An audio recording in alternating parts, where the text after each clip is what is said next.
भगवान श्री कृष्ण का जन्म कैसे हुआ, वह धरती पर कैसे आए और उस समय क्या क्या घटनाएं घटी, आइए पुराण अनुसार कृष्ण जन्म कथा में सुनते हैं। कृपया करके वीडियो को अंत तक देखें। भगवान कृष्ण ने कैसे अवतार लिया अथवा कैसे जन्म लिया। कुछ लोग ऐसा सोचते हैं कि भगवान श्री कृष्ण हमारे जैसे माँ के पेट से पैदा हुए और हमारे जैसे मानव थे, परंतु वास्तविकता यह नहीं है। जन्म शब्द बनता है जनि धातु से और जनि का अर्थ है प्रादुर्भाव। प्रादुर्भाव माने प्रकट होना या दोबारा नए सिरे से अस्तित्व में आना। जैसे हमारी आत्मा माँ के पेट में प्रकट होते है, उसी को हम जन्म कहते हैं। आत्मा किसी दिन नहीं बनती है, आत्मा नित्य है। हम माँ के पेट में प्रकट होते हैं तो प्रकट होने को जन्म लेना कहते हैं। भगवान श्री कृष्ण विष्णु के अवतार हैं। माना जाता है कि जब धरती दुष्टों के बढ़ते अत्याचारों से परेशान हो गई तो भगवान विष्णु के पास पहुंची। भगवान विष्णु ने धरती को आश्वासन दिया कि वे पृथ्वी पर स्वयं अवतरित होंगे और उनके कष्टों का निवारण करेंगे। भाद्रपद कृष्ण अष्टमी को श्री कृष्ण जन्माष्टमी कहते हैं, क्योंकि यह दिन भगवान श्री कृष्ण का जन्म दिवस माना जाता है। भाद्रपद कृष्ण अष्टमी तिथि की घनघोर अंधेरी आधी रात को रोहिणी नक्षत्र में मथुरा के कारागार में वसुदेव की पत्नी देवकी के गर्भ से भगवान श्री कृष्ण ने जन्म लिया था। यह तिथि उसी शुभ घड़ी की याद दिलाती है और सारे देश में बड़ी धूमधाम से मनाई जाती है। द्वापर युग में भोजवंशी राजा उग्रसेन मथुरा में राज्य करता था। उसके आतताई पुत्र कंस ने उसे गद्दी से उतार दिया और स्वयं मथुरा का राजा बन बैठा। कंस की एक बहन देवकी थी, जिसका विवाह वसुदेव नामक यदुवंशी सरदार से हुआ था। एक समय कंस अपनी बहन देवकी को उसकी ससुराल पहुंचाने जा रहा था। रास्ते में आकाशवाणी हुई है, कंस, जिस देवकी को तू बड़े प्रेम से ले जा रहा है, उसी में तेरा काल बसता है। इसी के गर्भ से उत्पन्न 8वां बालक तेरा वध करेगा। यह सुनकर कंस वसुदेव को मारने के लिए उद्यत हुआ। तब देवकी ने उससे विनय पूर्वक कहा, मेरे गर्भ से जो संतान होगी उसे मैं तुम्हारे सामने ला दूंगी। बहनोई को मारने से क्या लाभ है। कंस ने देवकी की बात मान ली और मथुरा वापस चला आया। उसने अपने पिता समेत देवकी और वासुदेव को कारागार में डाल दिया। इसी बीच नारद मुनि ने कंस से भेंट की और उसे और विचलित कर दिया कि क्या पता कौन सी संतान उसके विनाश का कारण बने। यह सुनते ही कंस ने यह तय कर लिया कि वह देवकी और वासुदेव की सभी संतानों को मार डालेगा। वसुदेव देवकी के एक एक करके 7 बच्चे हुए और 7 को जन्म लेते ही कंस ने मार डाला। अब 8वां बच्चा होने वाला था। कारागार में उन पर कड़े पहरे बैठा दिए गए। उसी समय नंद की पत्नी यशोदा को भी बच्चा होने वाला था। उन्होंने वसुदेव देवकी के दुखी जीवन को देख 8वें बच्चे की रक्षा का उपाय रचा। जिस समय वसुदेव देवकी को पुत्र पैदा हुआ, उसी समय संयोग से यशोदा के गर्भ से एक कन्या का जन्म हुआ, जो और कुछ नहीं सिर्फ माया थी। जिस कोठरी में देवकी वसुदेव कैद थे, उसमें अचानक प्रकाश हुआ और उनके सामने शंख, चक्र, गदा, पद्म धारण किए चतुर्भुज भगवान प्रकट हुए। दोनों भगवान के चरणों में गिर पड़े। तब भगवान ने उनसे कहा, अब मैं पुनः नवजात शिशु का रूप धारण कर लेता हूँ। गोकुल मंडल के मुखिया नंद और उनकी पत्नी यशोदा भी उनके कष्ट से बहुत दुखी थे। देवकी और वासुदेव के 7वें पुत्र को वासुदेव की दूसरी पत्नी रोहिणी के गर्भ में स्थानांतरित किया गया। यह भी भगवान विष्णु की माया थी। रोहिणी नंद और यशोदा के साथ ही वृंदावन में रहती थी। उस बच्चे को बाद में बलराम के नाम से जाना गया। बलराम को शेषनाग का अवतार माना जाता है। उधर वृंदावन में यशोदा भी गर्भ से थी। तुम मुझे इसी समय अपने मित्र नंद जी के घर वृंदावन में भेज आओ और उनके यहाँ जो कन्या जन्मी है उसे लाकर कंस के हवाले कर दो। इस समय वातावरण अनुकूल नहीं है, फिर भी तुम चिंता न करो। जागते हुए पहरेदार सो जाएंगे, कारागृह के फाटक अपने आप खुल जाएंगे और उफनती अथाह यमुना तुमको पार जाने का मार्ग दे देगी। उसी समय वसुदेव नवजात शिशु रूप श्री कृष्ण को सूप में रखकर कारागृह से निकल पड़े और अथाह यमुना को पार कर नंद जी के घर पहुँचे।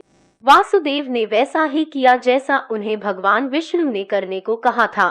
जैसे ही देवकी ने नन्हे कृष्ण को जन्म दिया, वासुदेव उन्हें एक टोकरी में रख वृंदावन के लिए निकल पड़े। वह दिन अलौकिक था। सारे कारागार के पहरेदार सो रहे थे। यमुना नदी में भयंकर तूफान था। ज्यों ही वासुदेव यमुना को पार करने लगे, नदी ने उन्हें रास्ता दे दिया।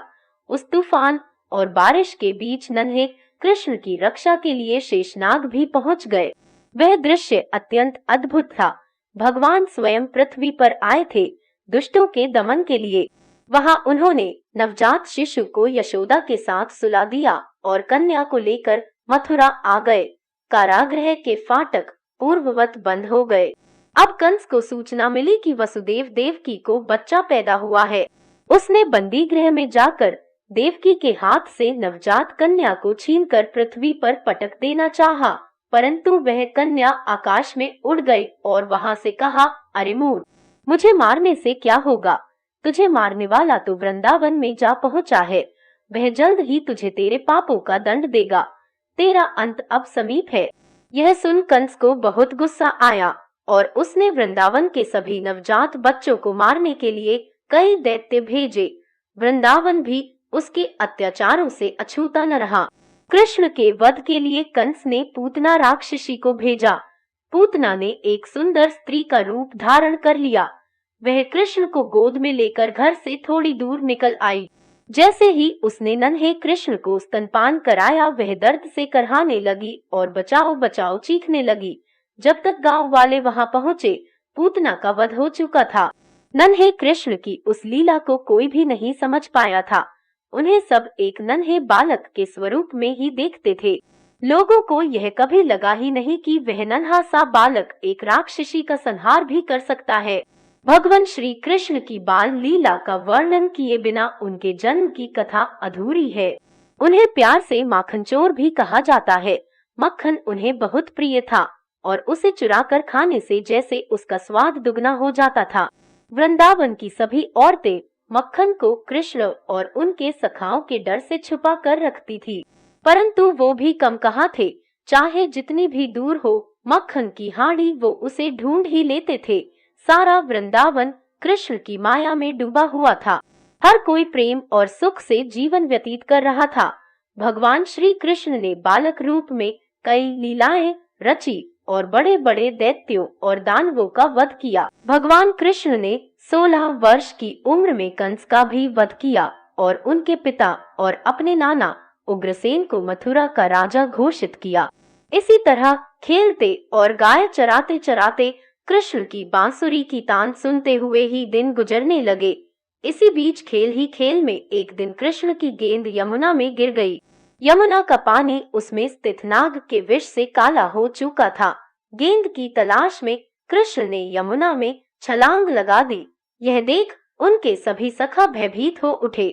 कालिया नामक उस नाग ने अपने 110 फनों से कृष्ण पर वार किया। कृष्ण ने विराट रूप धारण कर उसके फन के ऊपर मानो सारी पृथ्वी का भार रख दिया। जब कृष्ण उसे मारने ही वाले थे, तो नाग की पत्नियों ने कृष्ण से उन्हें छोड़ने की विनती की। कृष्ण के स्वरूप को जान कालिया नाग ने भी उनसे क्षमायाचना मांगी और यह विश्वास दिलाया कि वह फिर कभी किसी को भी कोई क्षति नहीं पहुंचाएंगे। तब कृष्ण ने उसे क्षमा कर दिया। एक घटना ऐसी भी घटी थी जिसके पश्चात सभी गांव वालों को कृष्ण के भगवान रूप का विश्वास हो चुका था। वह ये जान चुके थे कि ये कोई साधारण बालक नहीं है, यह स्वयं भगवान है जो इंसान के रूप में अवतरित हुए हैं। जब गांव वालों ने इंद्रोत्सव न मनाकर गोपोत्सव मनाने लगे, तब इंद्रदेव बहुत क्रोधित हो उठे और उन्होंने पूरे गांव को नष्ट करने के लिए अत्यधिक वृष्टि करवा दी और पानी ही पानी था। जनजीवन अस्त व्यस्त हो चुका था। गांववासी त्राही त्राही कर रहे थे। तब कृष्ण ने गोवर्धन पर्वत को एक उंगली में उठा लिया और सभी गांववासियों को उसके नीचे शरण दी। यह देख इंद्रदेव को भी अपनी भूल पर पश्चाताप हुआ और उन्होंने श्री कृष्ण से क्षमा मांगी। गांववासियों ने कृष्ण को भगवान रूप में अनुभव किया। भगवान श्री कृष्ण की हर लीला रोमांचक है और इस बात का विश्वास दिलाती है कि जब जब दुष्टों ने अपने अत्याचारों से पृथ्वी पर सुख और शांति का विनाश किया है, तब तब ईश्वर पृथ्वी पर अवतरित हुए हैं और उन्होंने दुष्टों का संहार किया है।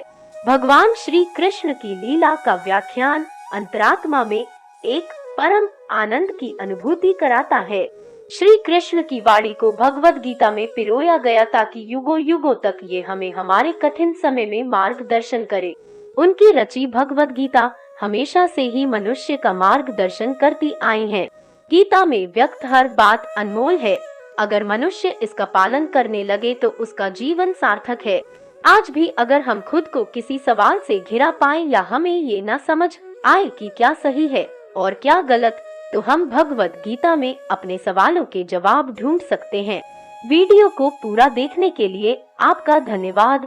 उम्मीद करते हैं कि इस वीडियो की मध्य हमने जो कुछ बताया आपको पसंद आया होगा, तो कृपया करके एक लाइक जरूर करके जाना, इससे हमारा मनोबल बढ़ता है।